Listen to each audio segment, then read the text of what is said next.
I think people outside don't grasp just how core to Pakistan's identity Kashmir is. We saw the Pakistani Army Chief Asim Munir making a speech in which he referred to Kashmir as India in Pakistan's jugular vein. There's no sense where it might end, and you might end up in an escalation spiral because we have enough difficulties as it is to control conventional escalation in a conflict.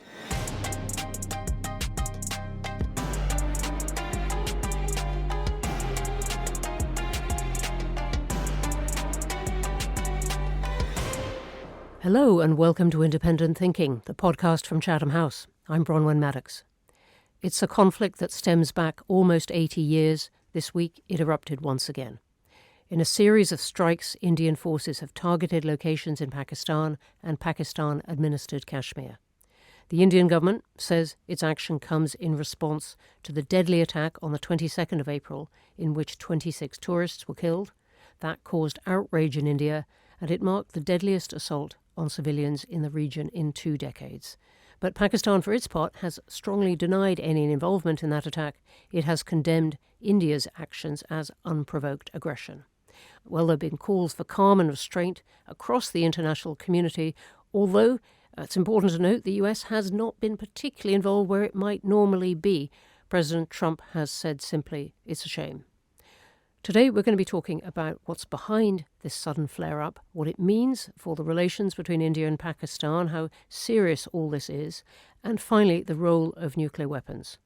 I'm joined by 3 of my Chatham House colleagues, Chietigj Bajpaee, Stephen Farrell and Marion Messmer. Welcome to you all. Chietigj, let me start with you. We've managed to peel you off the world's media for our own podcast. Just tell us what has triggered this. So India launched a military operation targeting terrorist infrastructure in Pakistan and Pakistan-occupied Kashmir on Wednesday, the 7th of May, an early morning 25-minute coordinated military operation. It struck 9 locations, and this was in retaliation for a terrorist attack which occurred on the 22nd of April last month, in which 26 people, all civilians, mainly tourists, were killed. The name of the military operation is Sindoor. It's a symbol for marriage, which alludes to the fact that the women who lost husbands in the terror attack that had been targeted were mainly Hindu men. The nature of the targets also indicates that it was retaliating to terrorist attacks on India over the last 3 decades. So it's targeted terrorist infrastructure of 3 groups, Lashkar-e-Taiba, Jaish-e-Mohammed, and Hizbul Mujahideen, who have all been responsible for attacks on India over the last 3 decades. And just a quick take on the significance of this. Yeah, it is undoubtedly significant. The terrorist attack which took place last month, it was the largest attack targeting civilians since the infamous Mumbai terrorist attacks. And there are already indications that the situation has escalated beyond what we've seen during previous periods of tension between India and Pakistan in 2016 and 2019, both in terms of the scale of India's military operations, targeting these 9 targets inside Pakistan-occupied Kashmir and Pakistan proper, and in terms of Pakistan's response. So there have been reports on the downing of Indian aircraft or drones, which have yet to be, I think, fully confirmed. The Indian government has initiated civil defense drills across the country, indicating preparations for a wider conflict. So there is a very real risk of accidental escalation. Accidental or deliberate? Well, I think both. I think what we have seen historically is a degree of restraint has been exercised, strategic restraint by both sides during periods of tension between both countries. So in the nature of the retaliatory strikes that we've seen by India, so-called surgical strikes or air strikes, they've been precision strike operations, nothing on the scale of what we see in Ukraine or we see in Gaza, and also in terms of Pakistan's response. So, for instance, we saw an incident in 2022 when India accidentally fired a missile that landed in Pakistani territory. Pakistan didn't respond. So you have seen a calibrated retaliatory response, but there is obviously an underlying risk of obviously having accidental escalation. Steve, it's your first week here at Chatham House as our new head of news and comment. In fact, your 3rd day. Welcome. I've taken advantage of that to grab you for this as well, because among many of your previous roles, you were South Asia correspondent for The Times and you've been to Kashmir repeatedly. What do you make of the significance of this moment? It is extremely significant in that India and Pakistan have fought at least 2 wars and several bouts of hostilities over Kashmir. And the feeling, I think, in recent years has been that India's central government has sort of consolidated its grip over the part of Kashmir that it holds. It's got rid of autonomy provisions within its constitution which made Pakistan nervous, that Pakistan claims the part of Kashmir that India holds, India claims the part of Kashmir that Pakistan holds. And this goes right back to the creation of the two countries. It is core to both countries' identities, I think. I don't think that's going too far.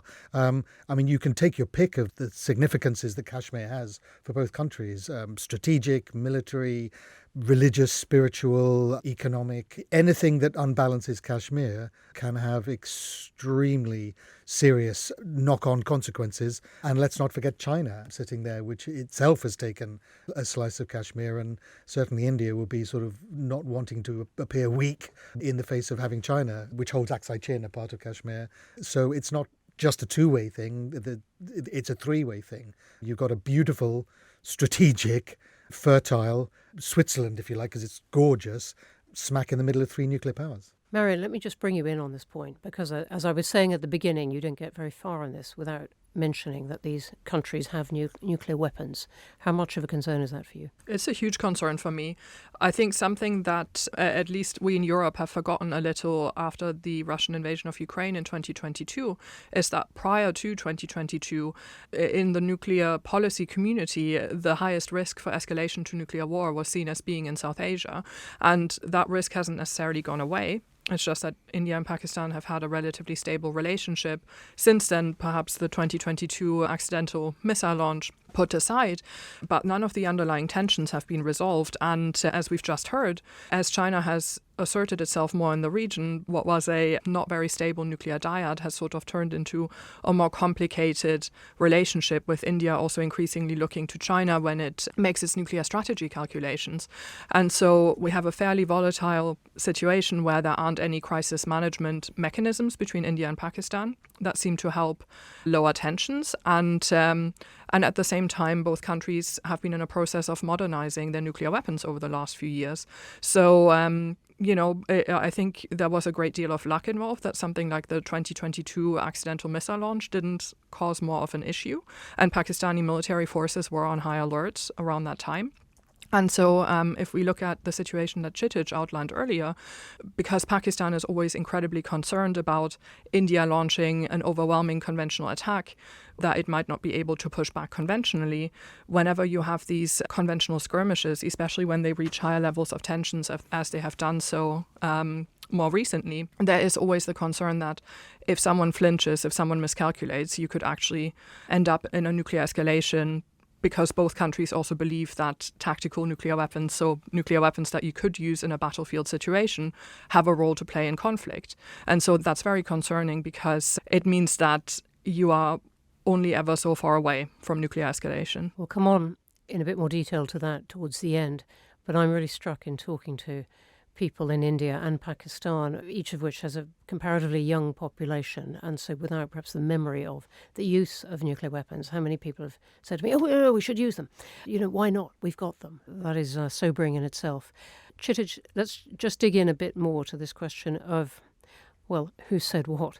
What evidence has India presented to link the April 22 attack to actors based in Pakistan, if I can put it that way? So two of the perpetrators of the attack are believed to be of Pakistani origin. A group calling itself the Resistance Front, which is a proxy for a Pakistan-based terrorist organization, Lashkar-e-Taiba, which itself is a proxy for the Pakistani military and intelligence establishment, initially claimed responsibility for the attack, although it then rescinded that claim. We've seen in recent years several Pakistan-based terrorist outfits have been renaming themselves. So Lashkar-e-Taiba became the Resistance Front, Jaish-e-Mohammed became the People's Anti-Fascist Front. And this comes as Pakistan has come under growing international pressure to clamp down on terrorism in recent years. So it was put on the Financial Action Task Force's grey list in 2018. It was removed from that list in 2022. So it's obviously, tried to, I guess, to some degree, clean up its image. And as a result, we've seen these terrorist groups renaming themselves. Pakistan, of course, has denied any involvement in the attack. But, this attack cannot be looked at in isolation. India has suffered from a string of terrorist attacks in the last 3 decades, from the hijacking of an Indian Airlines aircraft in 1999, to attack on the Indian Parliament in 2001, to the Mumbai terrorist attacks in 2008. And in all of these attacks, there has been evidence of Pakistan complicity in these attacks. So there's no smoke without fire. I think it's still to be established on the degree of Pakistani state involvement in these attacks, but there is a degree of Pakistani involvement in these attacks, or all indications suggest this so far. Steve, what should India make of the signs that this may have come from actors based in Pakistan? How should it go about judging whether or not this is a Pakistan state ordered action? These groups are complex. There are lots of them. I'm channeling very distant memory, but I think you and I were at a Lashkar-e-Taiba press conference way back in Islamabad before it was a proscribed group. It is very complex to make sense of this picture. It is, yes. There are many, many groups, and their ties are opaque, to say the least, just as in Afghanistan. But I think the consensus in the Indian establishment is that this is smoke and mirrors, that Pakistan is behind these, or at least, putting it at its most charitably, they would not be able to operate if they weren't. There wasn't a nod and wink from the Pakistani military establishment. Certainly, if you go to Pakistan-administered Kashmir, I mean, the military is everywhere, and certainly as a foreigner, at least, you don't move an inch without, you're in an army jeep and you go everywhere, and they certainly do seem to have a very, very clear sense of what's going on all around them. So I think the Indian establishment would say that they are hand in glove. The Pakistanis would say, and do say, in fact, that they're outraged at the strikes that India launched. The civilians, people on the ground talking of low-flying drones coming, taking out buildings. The Pakistanis called what the Indians did, so they were outraged, called it unwarranted aggression, talking of civilians killed. It is murky, and I think both sides have very active intelligence agencies who will know what's going on. But claim and counterclaim is very similar to previous rounds of this. We've seen it over previous years and decades. One will point the finger, the other will deny it, and trying to get to the bottom of it is extremely hard. Chietigj, have there been failures, if you like, of communication? I'm just picking up on Marion's point earlier, that in this tense relationship, the two countries have found ways of talking about this, as Steve is describing, this swirl of allegations that goes on and on for years. Did something break down this time? Yeah, actually, frankly, if anything, there's been a degree of benign neglect in the India-Pakistan relationship over the last few years. I think Pakistan has been preoccupied with its own internal political instabilities. And of all the countries that it shares borders with, the border with India has actually been the most stable in recent years. We've seen frictions along the border with Iran, with Afghanistan. So I think it has been preoccupied to some degree. India, I think, has taken a different approach. It's almost tried to transcend the region. It's tried to dehyphenate its relationship with Pakistan. As a result, I think there's been a degree of benign neglect, and that has led to a breakdown in communication between both countries. There have been, of course, ongoing dialogues at the Track 2 level, back-channel diplomacy that has continued. There have been several initiatives, most notably the Indus Water Treaty, that have survived decades of tension between both countries. But yeah, frankly, as I said, there's a degree of benign neglect on both sides in terms of engaging each other. I think, and I stand to be corrected on this, but my reading of what the Indians are saying about their response this time is that their talk is of it being extremely targeted, but the rhetoric is also extremely targeted. They are saying we hit this group and this group and this group, whether or not you accept that that's what they're saying. And I think that's for domestic consumption and for international consumption. The narrative is very clear in this particular one. We're not going after Pakistani military targets. We're not going after large scale. They're trying to appear not disproportionate. They're trying to appear precise and targeted, both for domestic and international reasons. So if there is a chance of containing it, it might be within that. Let's just dig a little bit more into this question then of the relationship between the two of them. I like this phrase of benign neglect. I'm very struck in India how far you get into geopolitical conversations, and the word Pakistan does not come up, which was not the case years ago. But it is not an easy relationship, and some of the things happening in each country, particularly in Pakistan, give every prospect that it is going to be less easy. Chietigj, where do you think this is going in terms of the relationship between the two countries. Yeah, so I mean, it's interesting the point you make. I was at the Raisina Dialogue, which is India's premier foreign policy conference in March. They discussed everything under the sun, but there was no mention of what was going on in India's neighborhood, and in particular of Pakistan. And if you will recall, when we hosted Minister Jaishankar, the External Affairs Minister at Chatham House in March, I had posed this question to him: can India rise without its region? Can it rise when you have countries on its And borders? he very deliberately wanted to talk about India's role in the whole world and relations with the US, but the word Pakistan. I mean, was there was not. discussion at Raisina about India potentially deploying peacekeepers to Ukraine, but what role would India potentially play in stabilizing Afghanistan or Myanmar on its borders? There was no discussion of that whatsoever. So I think that is the situation on Indian side.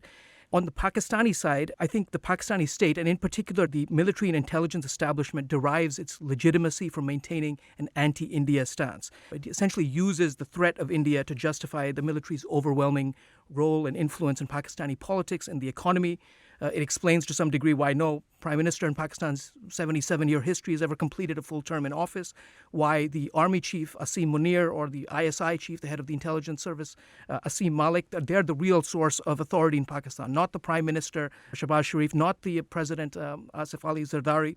And essentially, if relations were good between India and Pakistan, there would be no or little justification for the military to have such a dominating role in Pakistani politics and the economy. So there are underlying structural problems beyond the most recent tensions, which need to be addressed in normalizing the relationship between both countries. I mean, I think you're right on those structural points. On the other hand, some of these things Pakistan has chosen to pin on India to justify structures that happen to suit the people who are at the head of them. Steve, we were talking about benign neglect before, but this is real neglect, isn't it? I mean, a lot is going on in Pakistan. This is not a stable situation. Afghanistan, we're not talking about as much these days, but it is hardly stable itself. Do you get the sense of real trouble developing in Pakistan that could inflame this situation? Well, I think if you just look at the size of the two countries' economies, I mean, which one of these is likely to be able to ride out a hiccup, a bump? I mean, India's economy is 10 times the size of Pakistan's. There's no sense from financial analysts that previous flare-ups of hostilities significantly interrupted India's rise to regional and global dominance. So I think whatever happens, India is likely to be able to shrug it off and move on with its geopolitical ambitions. I don't think you can say the same at all for Pakistan. It's the economy, as I say, is about 350 billion, about a tenth the size of India's. It's just, I believe, having to deal with a 7 billion loan from the IMF. There's all sorts of instabilities. You mentioned Afghanistan, but just that the fundamental core, having to deal with a poor population, having to deal with political crises to the north now in India, that is really the trigger point. I mean, if a country which invests so much pride and so much in its sense of dignity in Kashmir, if that dignity is felt to be insulted or undermined there, the knock-on effects could come in many places and in many different ways. Is this conflict even convenient for the Pakistani leadership in distracting attention at home from these many, many problems, of which the economic ones are probably the most immediate? Well, I think, historically, whenever I was at a press conference in Pakistan with any visiting dignitary on any subject,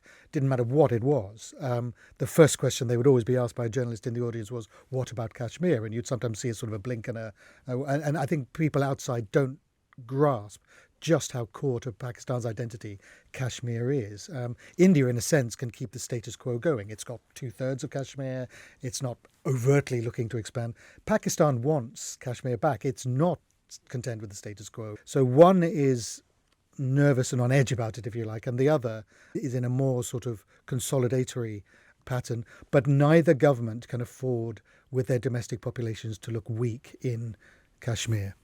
Yeah, just to add to that, I mean, it's interesting in terms of the timing of this attack. It comes at a time when the Pakistani military has essentially been on the back foot following a string of terrorist attacks that we've seen inside Pakistan. It also comes at a time when the military has lost some of its shine and popularity following the arrest and conviction of Imran Khan and persecution of his supporters. Just a week before the terrorist attack, we saw the Pakistani army chief, Asim Munir, making a speech in which he referred to Kashmir as India in Pakistan's jugular vein. So there is a precedent of attacks occurring during periods when the military feels like it's being marginalized. Just to add, on the Indian side, it's also important to recognize that India also has a lot at stake here. It's interesting to note that India's military operation took place the same day when a free trade agreement was announced between the United Kingdom and India. So there is this attempt or tug of war between India's global aspirations and its regional security needs that it faces. Really interesting point, and thank you for bringing that in. Marion, let me turn to you. You write extensively for us about nuclear strategy, nuclear arms, and where this is going. And I want to now dwell on that a bit.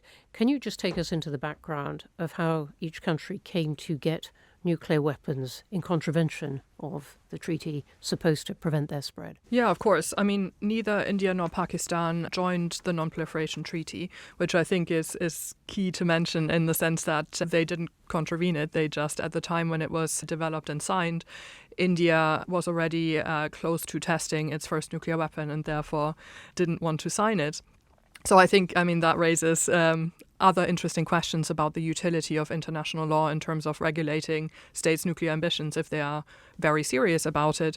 But what I think is interesting that for a long time, both states have been fairly evenly matched.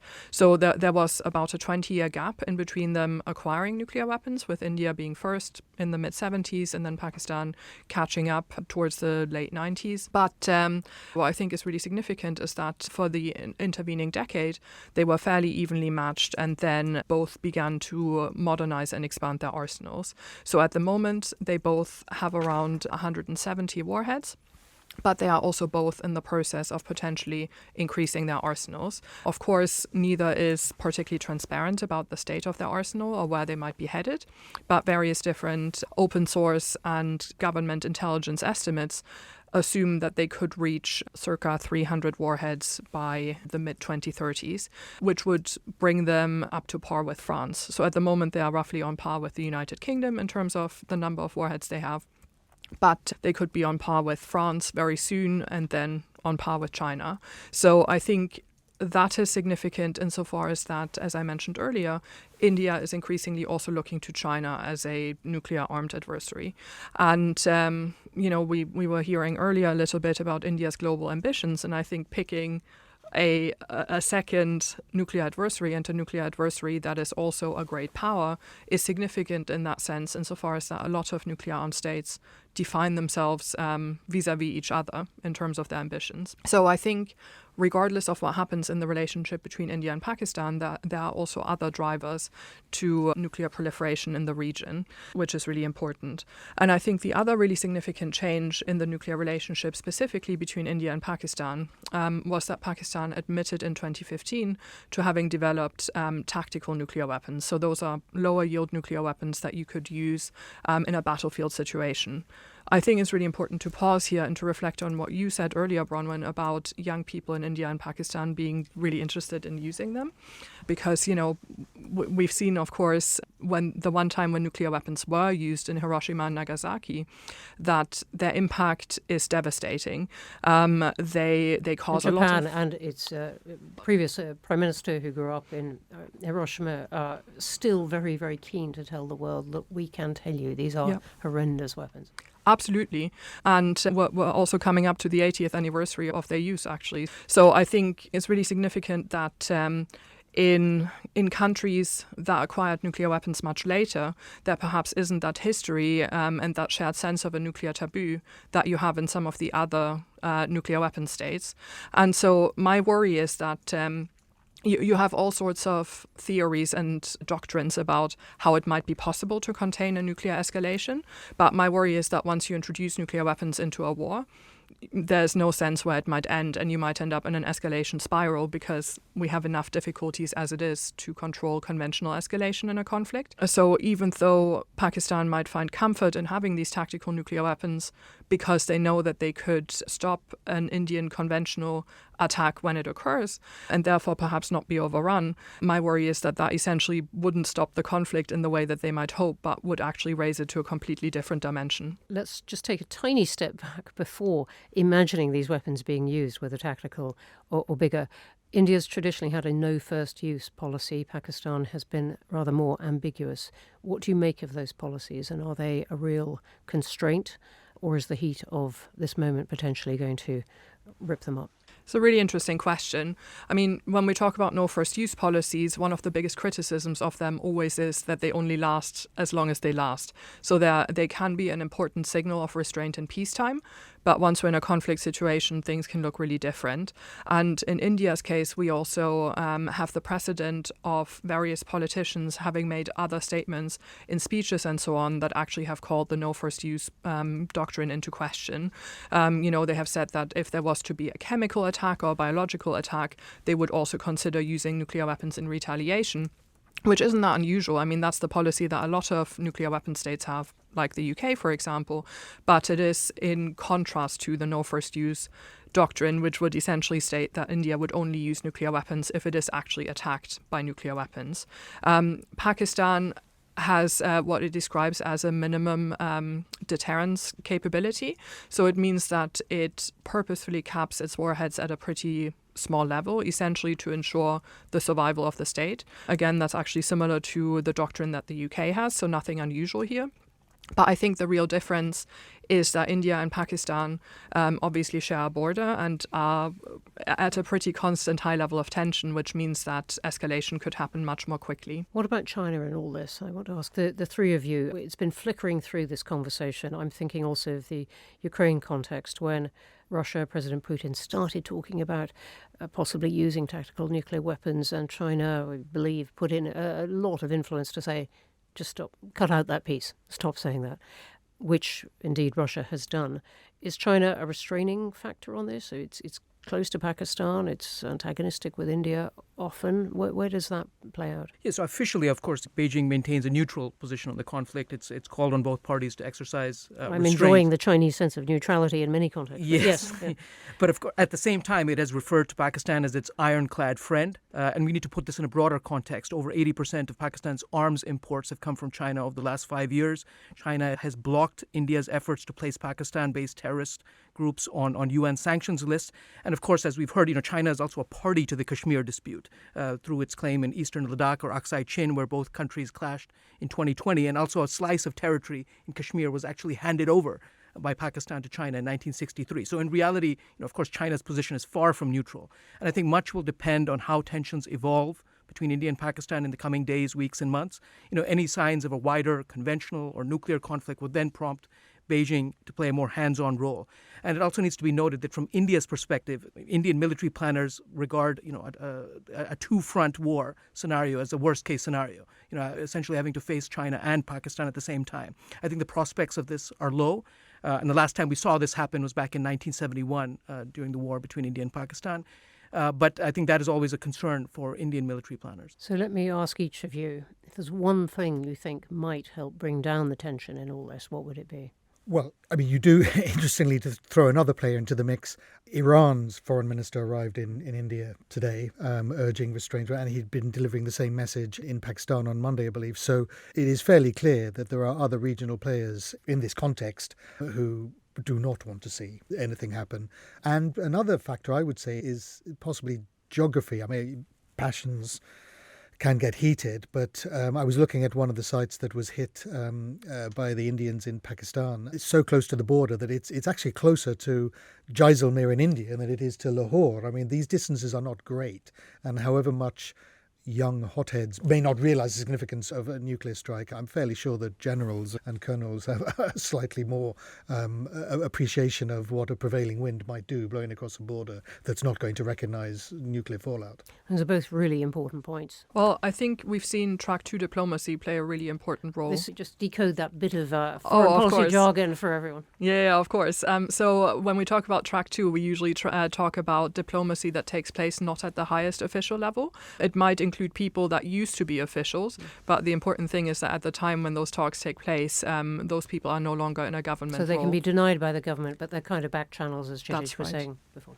Yeah, that's right. And they are really important because especially when they bring together former officials, they bring together people that have seen, as Steve said, firsthand how tense these situations can get and what the consequences might be. And they still have really influential networks. So I hope that some of these networks of grey eminences of diplomacy on both sides can help reduce tensions and hopefully stabilize this conflict. Yeah, I think it remains to be seen if this tit-for-tat military exchange, if that suffices in appeasing both countries' domestic political constituencies and helps to reestablish the credibility of their deterrence posture. And that could be a potential de-escalation pathway. And then just building on the point, yes, Iran's foreign minister visiting India this week, it will also be helpful to, I think, look at beyond the usual suspects. Gulf Arab states potentially playing a prominent role. The UAE, for instance, played a prominent role in putting in place a ceasefire agreement along the line of control demarcating India and Pakistan administered Kashmir in 2021.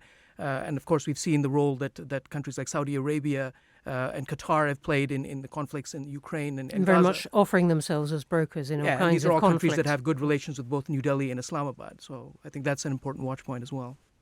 And these are countries not at the moment with nuclear weapons or nuclear power capability, but very much looking at it, as we know. Subject of another podcast, very likely. And Marion, I'm looking at you very directly because this is live in your area. We're going to have to stop there. Thank you so much for joining us for Independent Thinking from Chatham House. If you enjoyed this one, please do leave us a review, or even better, tell us what you'd like us to cover, because we do talk about this every week and it changes at sometimes very short notice. We love hearing your thoughts. The producer this week was Amanda Nunn. I'm Bronwen Maddox. See you next week. Goodbye.